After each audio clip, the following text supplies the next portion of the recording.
This is the Kings Creek Podcast.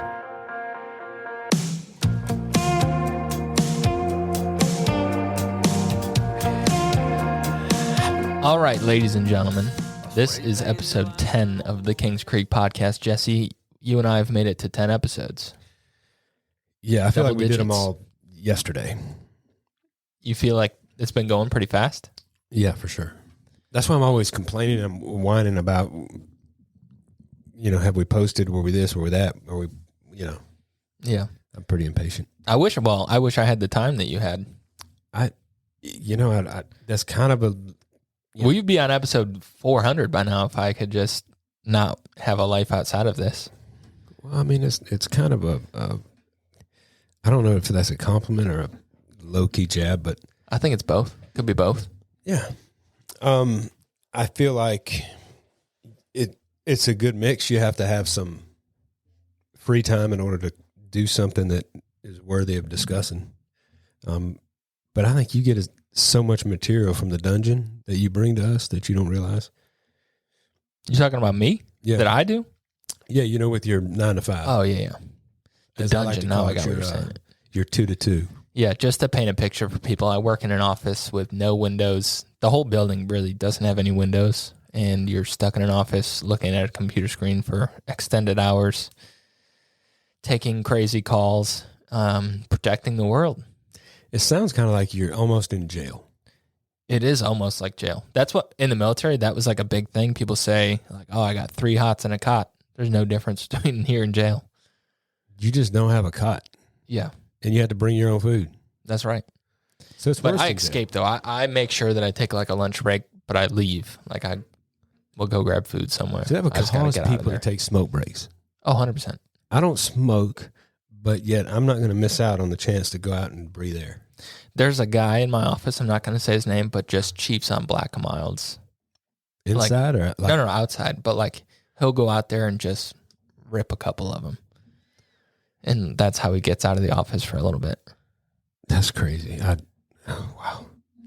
Yeah. I don't know. I'm glad you keep us safe. Yeah. Well, that's what I'm here for. But I'm trying to get away from that. This would be cool. I mean, if I could come and do this full time, But yeah, if we could get this thing to a point where I could just, are you keeping anybody safe here? Or are you really causing chaos? It's kind of like probably causing chaos a little bit more. for sure. But yeah. You know what's funny is we've gotten some feedback that people really like the episodes where it's just us. Really? Yeah. Like they think that this is a little bit more easy to digest. It's kind of something they throw on, listen in the background. They think that we have some good candor. It's pretty cool because you think, I mean, the people that we've had on, other than my pastor, everybody kind of sucks. Ray and Matt and Sean. I mean, they're just sucky people, but we just didn't have anybody else to ask. So we kind of shamed them into letting us put them on here. But Yeah. He's obviously kidding. Everyone who's listening. We I love think the I people had them that we, sold from yeah. that. Yeah, it is. It's. I think a lot of it has to do with how somebody's feeling at the moment when they turn on the pod, and then they're like, "Well, let's just listen to this," and they might be just amped up, and then we've got a solemn kind of a podcast, or they might be in a solemn mood, and then we're all like golfing, Yeah. or something like I got that. what you're saying. So I think a lot of it has to do with that. You kind of got to get lucky and hit people at the right time, but I think if everybody could just hear it for what it is, that's really our only intention, or my intention. Yeah. So that said, if you guys listen to this and you're in a bad mood, stop listening, go do something fun, and then come back and listen so you can like appreciate us a little bit more. For sure. Or if you want Have some fun with it. yeah, if you want to spread some of that bad demeanor and negative energy, call us and come on the pod and spread it. That way we can hit the most amount of people at one time. Yeah. Help you out. I love that. All right. Well, let's kind of recap the last several episodes that we've had and just talk about some of the things that we've done, the recent happenings. What's up? I'm just laughing that I'm getting a call from the guy that sprays the yard. Oh, So I don't know. He's probably afraid my dog's out in the backyard. Is it safe to go back there? I can't help it. He's going to have to deal with it. He's just going to have to risk it for the biscuit. Buxton will be all right. But anyway, so yeah, maybe I think it was episode 8 was Ray and Matt. Mm-hmm. That was an episode. That was such a just a crazy couple of days. I'm sure felt like you were on a whirlwind. You guys had to golf that day, so that, we didn't have all the time in the world in here. But that previous night, they had played a show for TaylorMade, so. And that was fun. Yeah. That week for us is always kind of busy. There's a lot of goings on and it's like Christmas when you're a child, you just can't wait for it to get here. And then when it gets here, you really aren't appreciating it because you're so regimented and everything is scheduled so tight and you want to do so much because you're with people that you don't normally see or you're with new people, that kind of a deal. So it was awesome though. I mean, and Matt was kind of Matt Stellis who we're talking about, but Matt was a cool addition to the normal week for us, like with Ray and I and some shows and stuff like that. He brought a different dynamic that is, that only he can bring. Yeah. He's just that way. As I was going back to edit that podcast, I realized how quick-witted he actually is. Like, there were several things that I didn't catch in the conversation, and then going back and listening, I was like, oh my gosh, how brilliant is that? Oh, he is. Like, he had a line about when we were talking about the girl named Asterisk. Yeah, the ellipsis. The ellipsis part was fun. Like, that was funny. He was saying, like, does she have a sister Ellipsis? But later, we were talking about Akshay Bhatia. That's right. And he said, oh, we need to introduce Akshay to Asterisk. I was 100%. Like, bro, that is, to recall like that, he's a comedian. He is. And I think it's a testament to how intelligent you really are. I say you really are, but you really have to be to do what they do. Yeah. He's pretty smart. And that's one thing that I always take for granted with Ray too, that he just, for one, he tees it up. I mean, cause he's super smart with minimal, like, he doesn't show that a lot of times. Like somebody like me that's not smart, anything that I know that is smart, I would tend to like exaggerate it and try to that be the main part of my personality, which is probably why I'm not smart.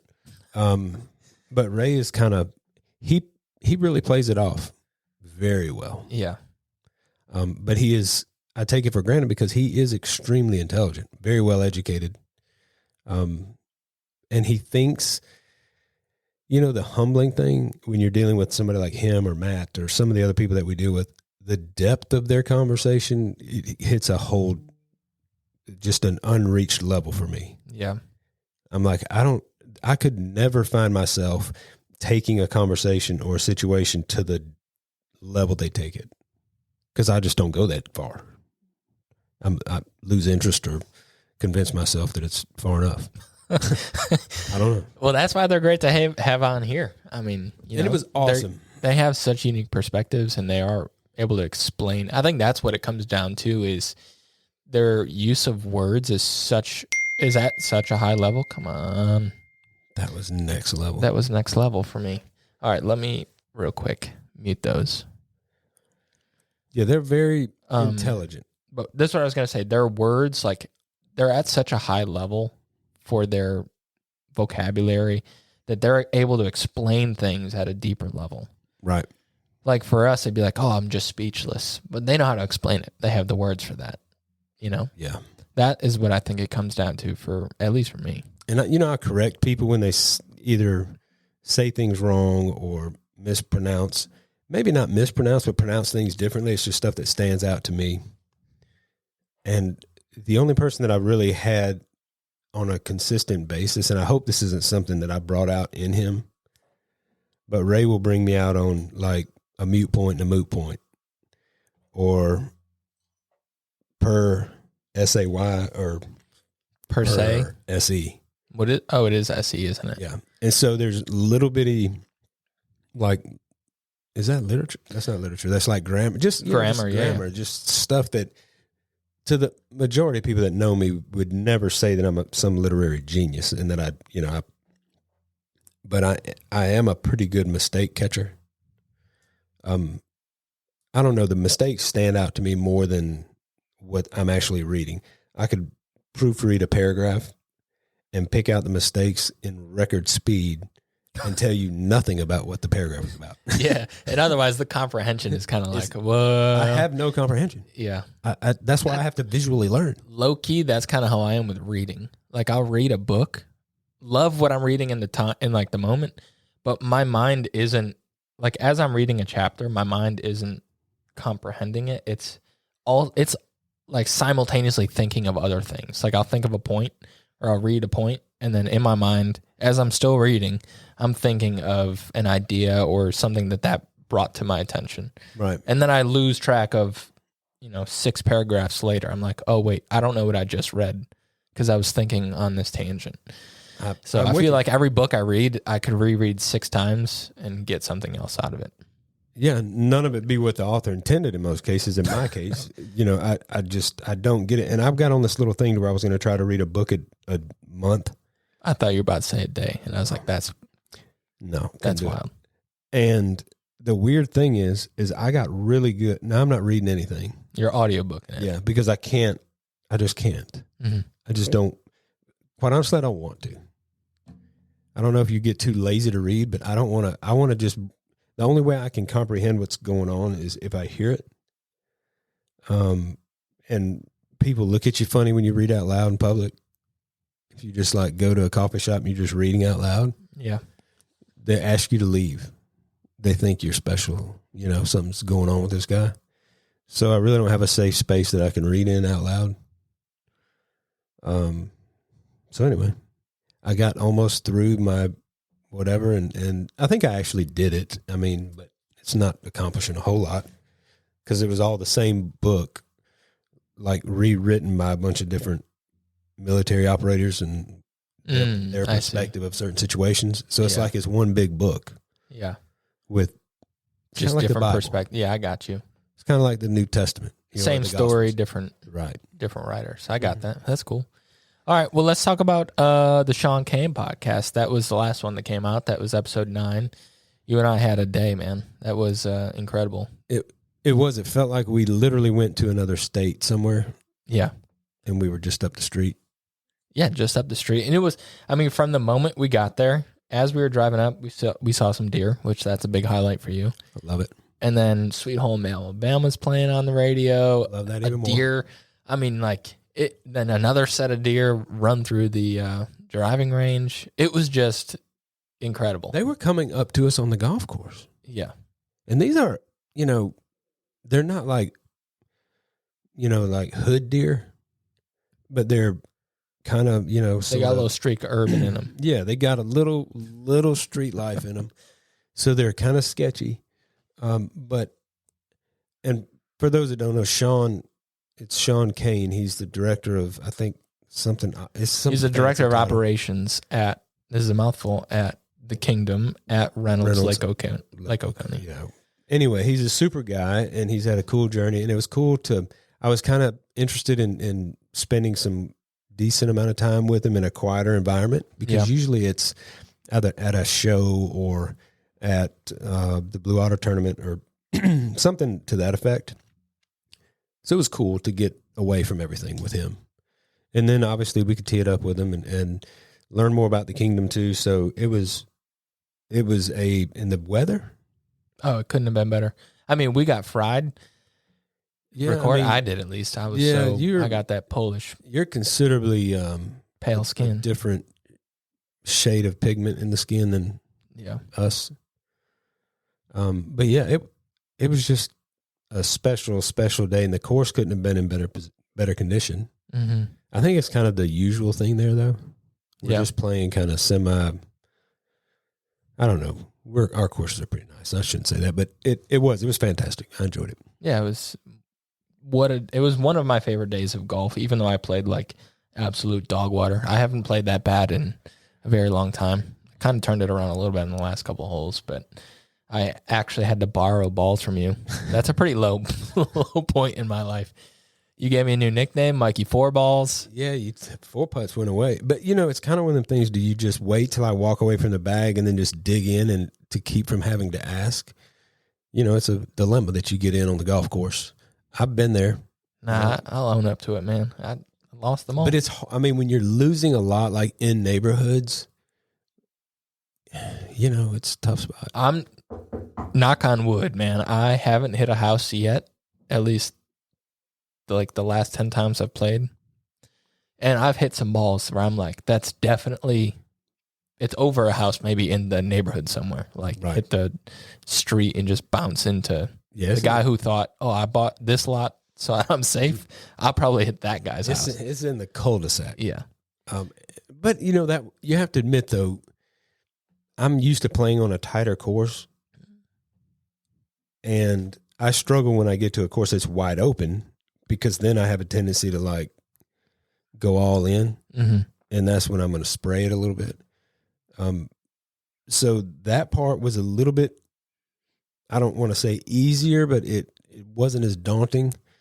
So it was kind of a tight golf course, so it's not that unreasonable. Yeah, it was like some of the holes were kind of tight around the neighborhood or tight with the woods on either side, but the last 3 holes, that was like the most picturesque time for golf I think I've ever had. It was like golden hour. I mean, it was like a sepia filter outside. Mm-hmm. It was sun beautiful. Coming down. We're out on the lake essentially for the last couple holes. It was incredible. And I don't know I guess maybe we're close to the Ritz or something right there at the end, but there's like several people out watching the golfers. I mean, when you're playing on a golf course, it's kind of in a resort type of area, and you've got walkers on the cart paths. That's always kind of a sketchy situation. I like that. But it was cool because we kind of were in that little marina area there at the end, and I don't know, it's just a neat finish, to the day. Yeah. Speaking of golf, I guess this is kind of a recent happening that we got to do. We got to play in the Battlewon Foundation tournament. And why don't you talk about that a little bit, because that's something that you guys have been a part of for quite some time as one of the main sponsors for the event. Yeah, it's, some friends of ours, Andy and Angela Passmore, they have, we go to church with them, been friends with them for a long time. And unfortunately, they had a son, Drew, that had an automobile accident, and he had been to play disc golf and got rained out, I think, and left. And anyway, had a bad accident and passed away. So that was one of the things that Andy wanted to do for him, and just to have this tournament. And, the first few years, it was just a bunch of us and mainly our friends and close acquaintances, that type of deal. And then the community somewhat would get involved. But now I think it's getting a little bit more community involvement. And, the coolest part is they raise money throughout the year in order to pay for, it may be, equipment or paying. They raise money and give it out in scholarship form. Yeah. To kids that to go to sports camps or to, there's a lot of different aspects of it. Yeah. It's basically like the thing I got from is it's to give opportunities to kids to further their sports career, something that they're passionate about. Right. And it doesn't have to be, we're trying to level up some kid that shows potential. It's just somebody that shows an interest in something, and to provide a way so that the financial side of that is either alleviated or eliminated. Right. And so that to me is kind of a cool thing, because it was what Drew was interested in, sports. I mean, he loved anything sports, and he could create sports out of pretty much any situation. But he was real passionate about people. And so that's the thing that is probably the hardest to get across in a tournament like that. But anyway, it's a great cause. It always starts out emotional, and it's a tough deal, but it just is one of those reminders for us in the community, and for us, in this area that knew Drew, that, I mean, if he could come back, he wouldn't, so I think he would have the attitude that just, while you're here, just, you guys need to enjoy things. Right. But don't ask me to come back, because I wouldn't come back if I could. That's how great it is for him. And when you have that, confidence that, when you make it to heaven, it's kind of a cool deal. So, yeah.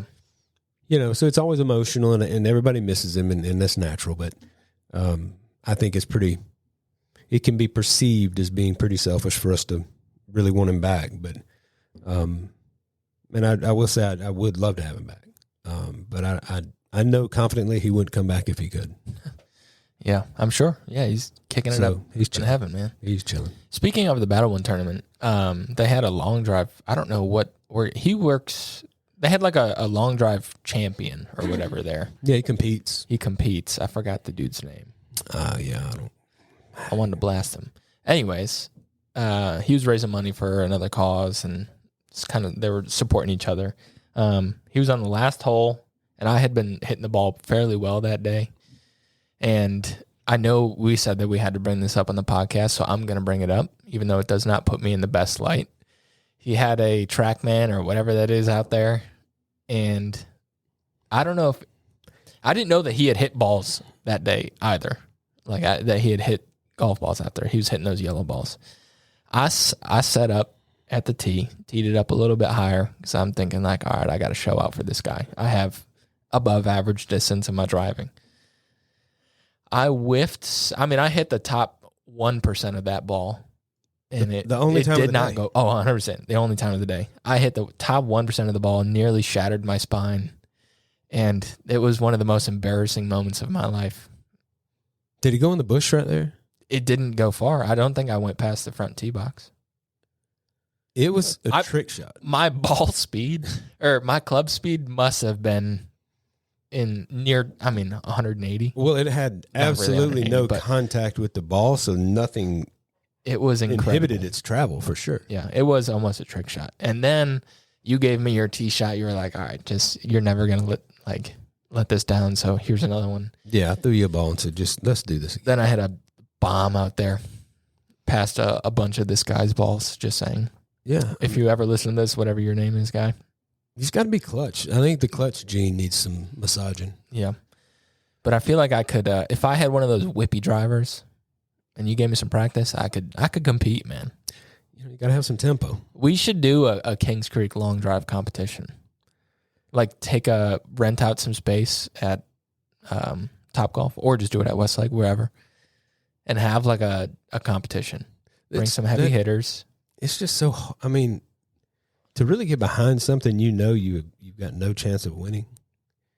And really, I feel like it really ticks me off. We'll cork your bat for you. That's what ticks me off about golf in general, is I feel like I'm a pretty decent athlete. And something about golf, it does not matter how good of an athlete. I mean, don't get me wrong. If you're very athletic, that's one thing, but being athletic in areas that golf.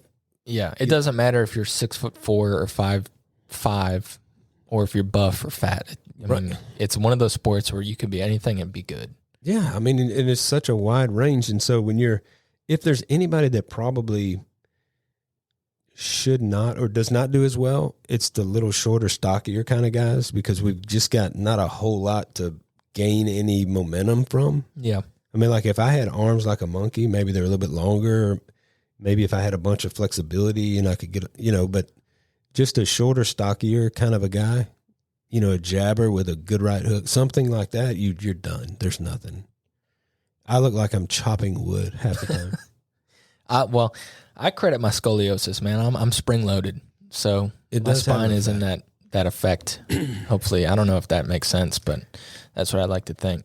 It's got to have some recoil to it that is far superior to those of us with a conventional spine. Yeah, I would think. That's why I love golf, but I hate seeing videos of myself golfing, because when I address the ball, I look like the dang hunchback in Notre Dame. You kind of look like Taylor Hawkins, the drummer. I don't know who that is, but I'm going to take your word for it. Should I look him up? Yes. What is he? You know who Taylor Hawkins is? No. He's the freaking drummer for Foo Fighters. Foo Fighters? Who that? Alanis Morissette. I know who the Foo Fighter is, but wait, what'd you say? Taylor Hawkins? Hawkins. There he is. He's one of those guys that you put Taylor H and it fills it in. He unfortunately passed away a couple years ago. He's got scoliosis or hunchback? No, but when he's sitting at a kit, he's kind of got this hump in an area that's what is a little unconventional. Taylor Hawkins side profile hump. No, I ain't got anything. Anyways, I do look like the hunchback on Notre Dame, and there's nothing I can do about it. So deal with it, guys. Well, but at least you found some way to capitalize on it. Yeah. I like to make fun of it, though. I'm sure those I would struggling with it. I would never get the surgery. I shouldn't say I would never, but it's so unlikely. I can't. The idea of having a rod in my spine is, I'd rather just live uncomfortable. It's better than one in your butt. That's all I got. I don't know. All right. Well, we're going to take it from there. Today, we got to talk about this just Wait a minute. because. That sounded horrible. No, I know. I'm leaving it there. We're not addressing that anymore. Wow. Yeah. Okay. Welcome to the podcast, folks. Woo. I feel like we have to talk about this today. Today is probably one of the worst and best days in golf. Not best, but just it's unprecedented. Yeah. So the PGA Championship started yesterday, and it is being held at Valhalla Country Club or Valhalla Golf Course, whatever it is, in Louisville, Kentucky. They're expecting to have some bad weather today, so the tee times were pushed up a little bit. And at 5 a.m, a pedestrian, who was actually, I think, a vendor, right? They just said worked at the course. So he had worked at the course. Yeah, I don't know the capacity. Got struck by a shuttle bus and killed him. Unfortunately, yeah. I didn't even know it was a him. 5 a.m. And then the world #1 golfer heading into the course this morning. Keep in mind, it's dark out, it's rainy, it's a brand new city. He's got no idea. I give him props for even driving when a lot of these guys have drivers. Mm-hmm. And somebody's just been killed. And he knows that. Yeah. So the traffic's all backed up. It's all unfamiliar. And he's trying to make his way into the course. And Scottie Scheffler gets, to make a long story short, misunderstands some commands or whatever from a security guard, which later turns out to be that was a police officer. He thought it was a security guard at the time. And gets ripped out of the car, shoved against a car, and arrested. Taking him to jail. He is now charged. He's been released, guys. So he is, obviously, if you're he's still about 7 or 8 holes now, I think. And I swear, I hope he just kills it today. But he was charged with 2nd-degree assault on a police officer, 3rd-degree criminal mischief, some moving violation, like a traffic violation, and then failure to obey traffic signals. The most serious of those being the 2nd-degree assault on a police officer. That's a felony offense. I think that if the local DA has any sense about him, he'll drop the charges for something so silly as a misunderstanding. All the details that are kind of coming out, like the world is on Scottie Scheffler's side at this moment. I think so. He's got everybody on his side other than other people that have been put in a similar situation with law enforcement and did not have the public on their side. Yeah. Maybe somebody of less means or. Yeah, I get that. You know what I'm saying? That's the thing is it's so easy to Monday night or Monday, whatever that is, quarterback that, armchair quarterback that, Yeah, and that's the thing I think that I just go back to is, you've got these people, the security guards and police officers, oddly enough, pretty much all outer rain gear for people in security or law enforcement is, these yellow deadliest catch. High vis, like high vis. Yeah, so Gore-Tex stuff. It's raining. The one thing that I don't know is if Scottie knew that they were going to be under a delay, because I was still under the impression, or looking at it from the outside in, he's still trying to get in because he had an early tee time. Yeah, he had an early tee time. Well, it was only an hour after that accident that. Right, so they probably hadn't delayed things yet, maybe? So, yeah, I don't know. So he's thinking, I still got to tee off, and I'm sitting in this traffic. I've got to get up there. The world's not going to – and to me, I feel like he thinks the world's not going to stop for Scottie Scheffler. So I need to get up there and get some swings in. Yeah. Little did he know, ultimately he was only going to get 30 minutes of warm-up time anyway, but he just didn't calculate going down, getting, booked and charged and booked and stuffed and all that kind of stuff. But, The whole ordeal is just crazy to me. Like they made him, when they went to book him, they made him change into an orange jumpsuit to take a mugshot and then to put him back in regular clothes. Yeah, my only thing is maybe they do that because they you don't get to go past a certain point in civilian clothes. But it must be like a local policy, because think of Donald Trump's mugshot. He's in a suit. Mm-hmm. All of Morgan Wallen's mugshots are in whatever clothes. That's a bunch of outfits. Yeah. Yeah. So I don't know. I'm not going to jump on the police right out of the gate. Yeah. I think it proves the point that we talk about a lot, that you're going to have bad, or maybe a little bit, I don't want to say demented, but you're going to have some bad seeds out there every now and then. Yeah. In every situation. Yeah. And it further proves the point. Nobody's ever said that we don't have bad officers out there. But when, the Messiah of golf gets treated like he just robbed a 7-Eleven. Yeah, just there's so many points of this where I'm like, what are you thinking? Like, obviously, maybe the officers were a little keyed up, given that someone had just died earlier that day. So I'm not, but the idea that as an officer, you're going to leap on somebody's car and try to attach yourself to them. Yeah, I think that's what are you doing? You're not. That's pretty stupid. I mean, where's he going to go? You're not Jesse James from, The Outlaw. He's pulling into the gate. Yeah. But, they're human. He was probably ticked off because, can you imagine, though, from his perspective, of all of the demographics of human beings that you're going to deal with in that type of a situation? You're going to be dealing with maybe a lot of the elites, and a lot of, you just got to, That's what it is. A lot of elite people don't feel like they have to do what the rest of us do. But I don't think I'm going to make a case that I don't think Scottie thinks like that. Well, I just know Jesse can't go around a car and a bus that's being held by the police, but he was directed. He was directed around it. Also, he's in an official courtesy vehicle. Like all golfers have the same car. I think it's the optics, though.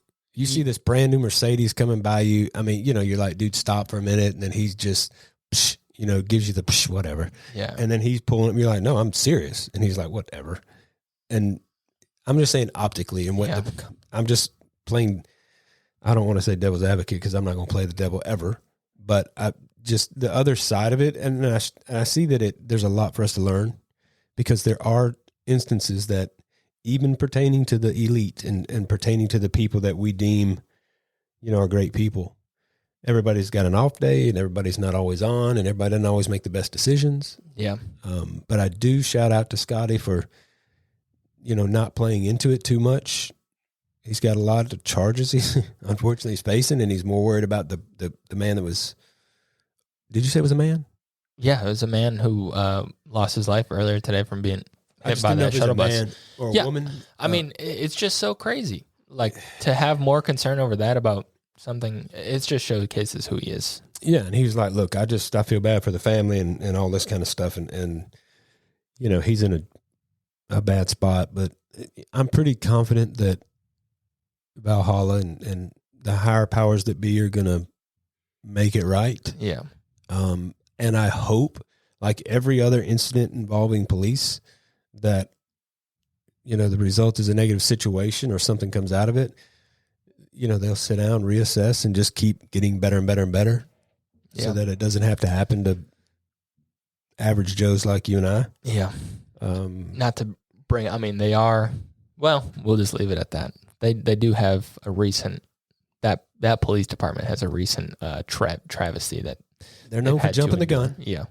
Maybe some, I'm not saying that officer's involved in any way, but yeah, I'm sure. Yeah, I just think it's such a hard job regardless. There's no way to. It is, because human beings are human beings, and you're going to react to things differently. And then there's 1,000 different, emotions going on at one time. And when things happen, there's going to be mistakes made, and somebody made a big one. I really hope that guy had a chest cam going and we could see him jump on this car. That would be must-see TV. Yeah. World star. Yeah, what are you going to take on a But and Big we body were machine. talking about this. The charge for the assault on a police officer, assuming is the fact that Scottie drove for like he basically put the car in park and the car traveled a little bit. Said it may have been may have been 10 yards. Assuming that's where the assault came from. I feel like once you jump on a car, you're kind of already committing the assault. I mean, is it because he slammed on the brakes? Even if you hit the brake and then put it in park, there's going to be a judder in the car. I mean, that could be assault. So I don't know. The whole thing is crazy, and we'll see what happens with that. But yeah, I don't see him. I don't see anything really occurring. Yeah, other than he's going to take it out on the golf course, I believe. I just feel bad for his wife at home having to hear about this on the radio. That's stupid. Yeah. I mean, she's got to imagine that. Hey, babe. Yeah, your husband is Scottie Scheffler. Hey, babe, I was just arrested. She's probably thinking like, what are you talking about? Are you serious? He's like, yeah. I mean, it's she's just like, you're playing. No, yeah. I'm really serious. Yeah, check the news. Yeah, it's tough. It's a tough spot. Yeah, tough spot for sure. All right. Let's talk about some Kings Creek stuff. You said today that we might be getting in a new product today, but what's going on in the world of Kings Creek? We are working on a partnership that I think everybody's going to find pretty cool. Hopefully we'll be able to announce some of that in the next coming days, 10 days or so. It's going to be pretty cool. Something to hit early fall. I know about this. We need to make that an episode somehow. They're going to be involved in an episode, and we're going to have conversation with them as well, as well as the kind of the person that bridged that for us. So that's going to be a cool one. I'm looking forward to that. Mainly looking forward to the partnership because I feel like it's something that our, the customers that we started with, I think they're going to enjoy it. Yeah. I think it's going to give us access to some exclusive stuff that, everybody else doesn't have access to. So it's so hard.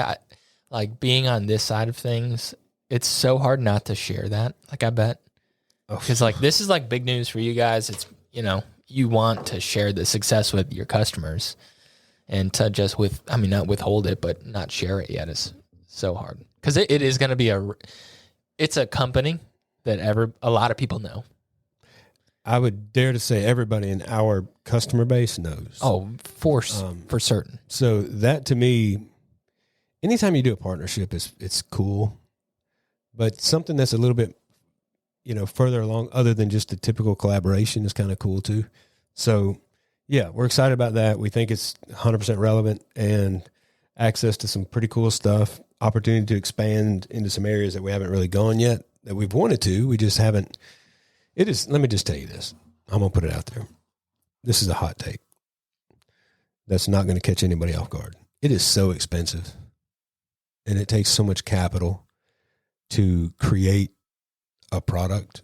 I don't care if you're creating a thimble or an automobile. From start to finish, before there is a product release, is so expensive. And then the commitment to said product is greater than anything else you do because this is like something new. Yeah.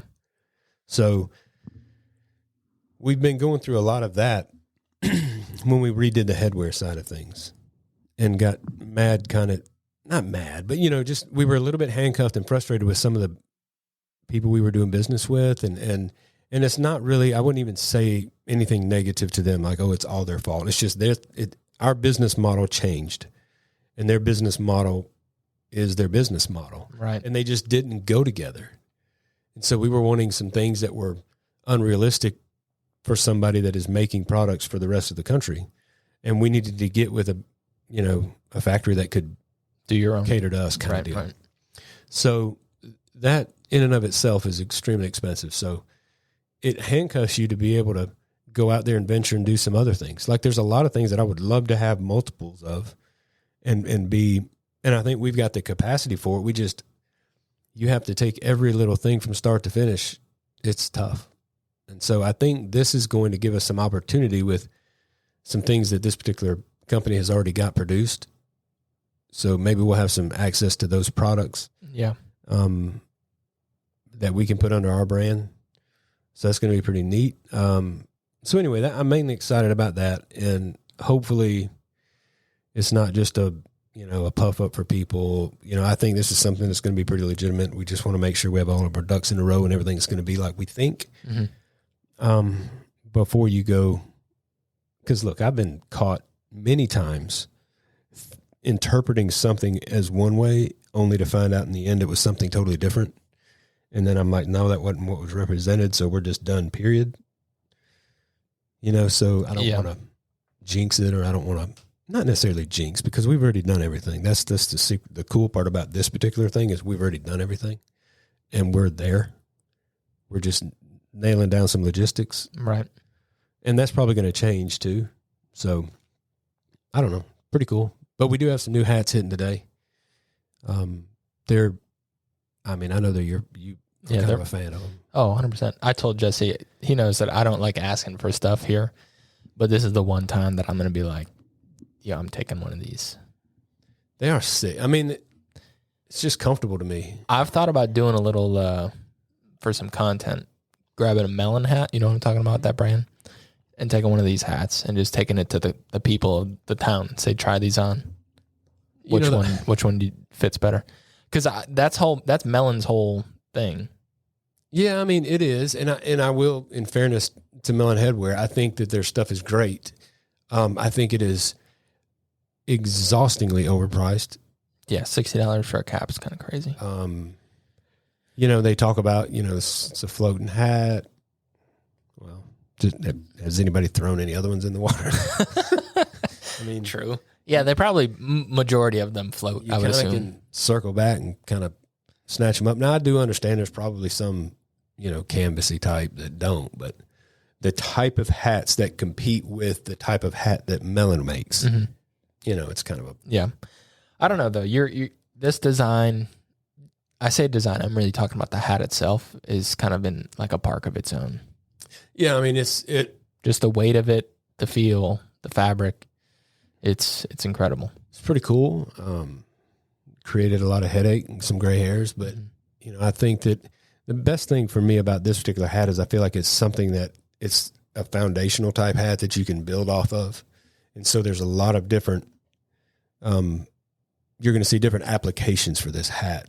It's not just going to be what you see this time. I mean, we're going to make several different hats out of it. Right. But it's the first that we're, kind of releasing with the fit, the measurements, that type deal. Yeah. So it'd be pretty cool. You know what I want to bring up, and we're going to leave this to the audience. I think it would be cool. You and I have talked about it, but I think it would be sweet if we did like a exclusive selection. Like if you and I just kind of created a few products that were exclusive, limited, and only offered to listeners of the podcast, basically like super fans. Yeah. Maybe not even the podcast, but just the brand itself, just super fans. And maybe, I mean, I don't know how limited we'll go, but I'd love to get, basically what I'm trying to say is if you're listening to this and you think that that's something that would be cool, or your husband thinks that would be cool, like let us know. Yeah. Or if exclusivity is cool anymore. I don't know. Does it matter anymore if you're the only person that can get something or that the general public can't get it? Mm-hmm. How much weight? To me, that's everything to me, because there's so many people that would do whatever they can do to buy something. But whether it's with sneaker drops or whatever it is, it seems like when they're gone, they're gone. And so to me, the exclusivity kind of is where it's at. Yeah. But I don't know. Well, it's got to be there, because you got to think the Masters, that's what makes the Masters gear so attractive to some people. It's like you can only get it if you've been there. Right. That's an exclusivity thing. Grove 23, all the cats that wear that stuff, you can only get it if you been there pretty much. Or somebody that's been there and will buy it for you. Mm-hmm. So I don't know. I think it'd be cool if you're listening to this and you think it'd be cool. let us know. Maybe we could like even get people involved in the design process. Like if we get a group of 50 or 100 people and float 2 ideas down and let them pick between the 2. I think it'd be cool. I mean, I think that, if it's just for people that listen, obviously my wife and your wife would be 2 of them. No, it's... I don't know. I don't think Jenna's listened to a single one. She hasn't. I don't know. I make her listen, though, when I'm editing a lot of the time. I make her listen to some. She probably gets so sick and tired of hearing me and you anyway, so it's like, well, whatever. Unless we have somebody cool on. Right. Which, I don't know. We've had some marginally cool people. No, we've had some great people, and some more great ones coming. But anyway, yeah, I'd be open to that. I don't mind. Look, anything I can do to get an idea is greatly appreciated. Yeah. I just think it'd be cool. I mean, you and I talk about community all the time, and I think that's a really cool way to beef up the community a little bit, get people involved, Right. So I think the new Battlewon stuff was great. Oh, it was we phenomenal. Redid it. You better get that trademark pretty quick, because the next Brad Williams to join a baseball team whose number's 11 might. Yeah, he's done. If it was Bryce Williams instead of Bryce Harper, this would have been the logo. But yeah, that was cool. Designing that one for him, and we've set up a store for them too, for people to purchase that weren't at the golf tournament, and I think it's doing great. So, yeah, that was kind of cool. So, I mean, I do agree. I think community and bringing people together and is always going to be something that's high on the totem pole for us. Yeah. Well, we're just spitballing, folks. And if you do, we added this new feature called text. Well, basically you can text us. So if wherever you're listening to this podcast, up above it, you'll see a little note that says text us. If you think that's a cool idea, click that link and shoot us a text. Let us know what you think. Even if it's something else, like you got an idea for a guest or you just want to say what's up, I promise I will respond to all of the incoming stuff on social media everywhere. I promise. So I'm saying that now. Watch us get big, and there's like thousands that I got to respond to. I don't know, man. I don't even know how to do that, but yeah, I'll just trust you can. So I'll say it's from you. Don't worry. Yeah, just come up with some crazy Jesseism, and then say that was from you. Good luck for that. You get canceled. Yeah, half of them. Yeah, but yeah, it is kind of cool to communicate. So the more we can get, hopefully, the better the products are, and just stay more in line with what people want. Yeah. I don't want to just do the same things over and over again for people. I would love to be able to change some stuff up from time to time, because as you can imagine, it gets pretty mundane and boring doing the same thing. I do have a pretty cool idea for a podcast that we're going to do. Are you going to share it or no? I don't really know, because I think that if it's a dumb idea, everybody's going to be like, that's going to be stupid. They're going to come into it with a preconceived notion that it's stupid before they even get in. All right. So I think it's going to be pretty. Who is that? Who's what? I don't know any of those people. Oh, this is all the hashtag segment? Caught creaking.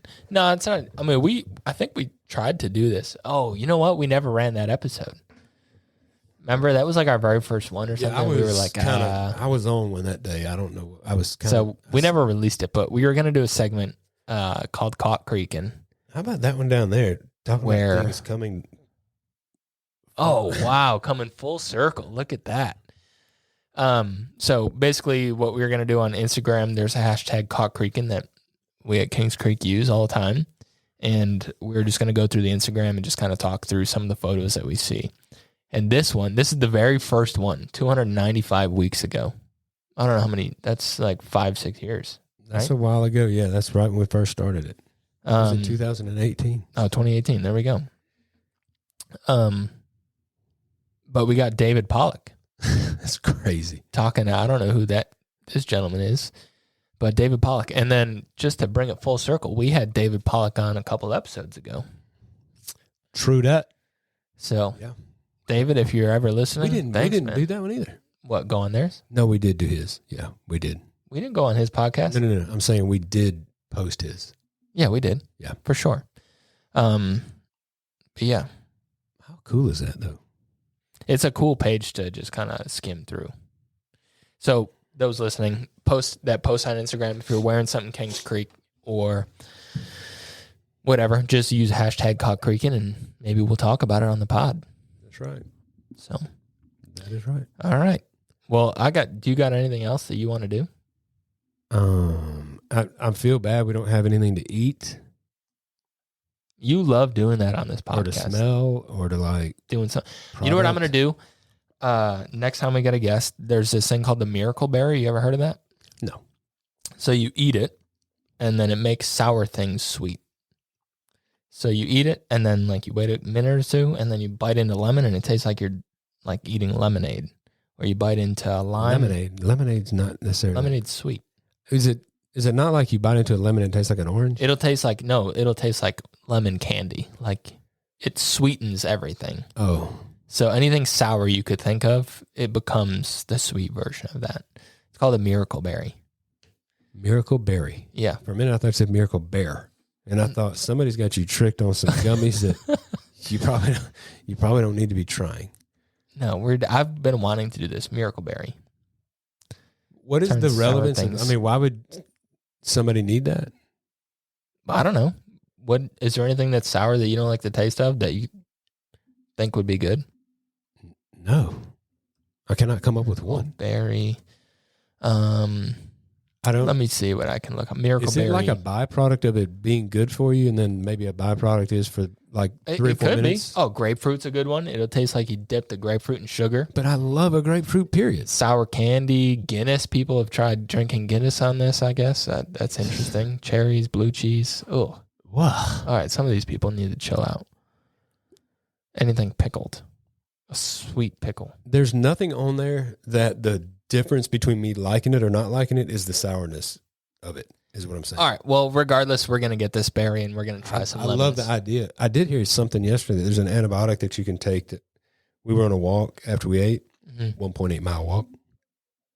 My wife and daughter were talking about, and a friend of ours, one of our high profile models, was telling us about an antibiotic that you take and it turns your poo-poo red.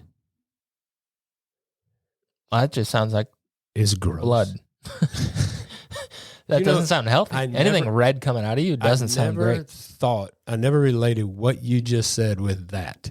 I was thinking like cartoony or funny kind of a deal. Like, are we sure this isn't like a serious side effect of the antibiotics and now she needs to go to the hospital? Well, first and foremost, it wasn't anybody we know. We were talking about somebody that was talking about this little antibiotic, and the byproduct is that it does that. And how, well, I'm just going to put it out there. I've got kind of a different, my brother-in-law's crazy, and he would be one that would be fascinated with that. So this is probably the grossest topic we've ever had on here. But anyway, it's odd to me. We might have to cut this. Yeah. The reason I say that, though, is because you can ingest something and it changes things so much. Just like this berry thing you're talking about. It's odd to me that there are still chemicals and well, that evidently grows somewhere. It's a berry. And then it changes like life for you for a second. But it reminds me of like the Indians, when they used to have antiseptics and, they'd brush their teeth with sticks they chewed up and made some bristles. All right. So a lot of my free time I listen to just crazy podcasts. I'm a big Joe Rogan listener. And every time he gets like a conservationist on, those are episodes that I really like to listen to. And speaking of like, how we're still discovering berries, the Amazon is so grossly unexplored for how big it is. So just think of how many medicines are yet to be discovered. How many animals are probably yet to be undiscovered. There's some estimates put it at 75% of the Amazon has not been investigated. Why? It's so hard to get in there. And you got to think that there's... We've been to the moon, bro. Yeah. Allegedly. Why can you not... See, that's just... I'm going to tell you. But hold on. There's nothing in the moon that's going to kill you. But in the Amazon, there's like uncontacted tribes that will eat you. Well, let me tell you, if they've been uncontacted, they don't have what we got in the contacted world. So if you're killed, it's on you. But That's the kind of thing that really just chaps me a little bit.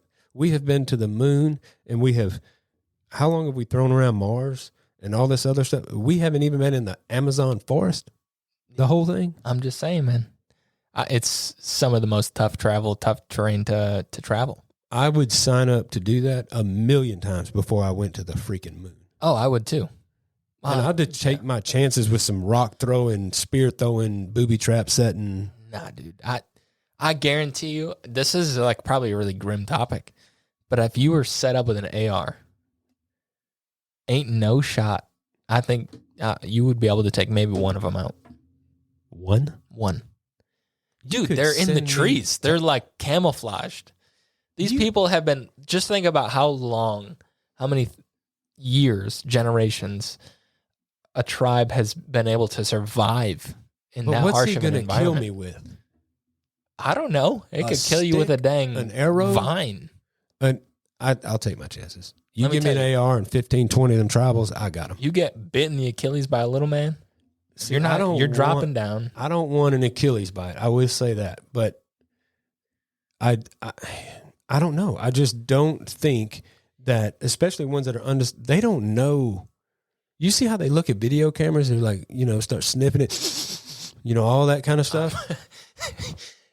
Those are the pacifist ones, I guess. I just walk through there. I'm more afraid of wildlife than I am undiscovered tribes.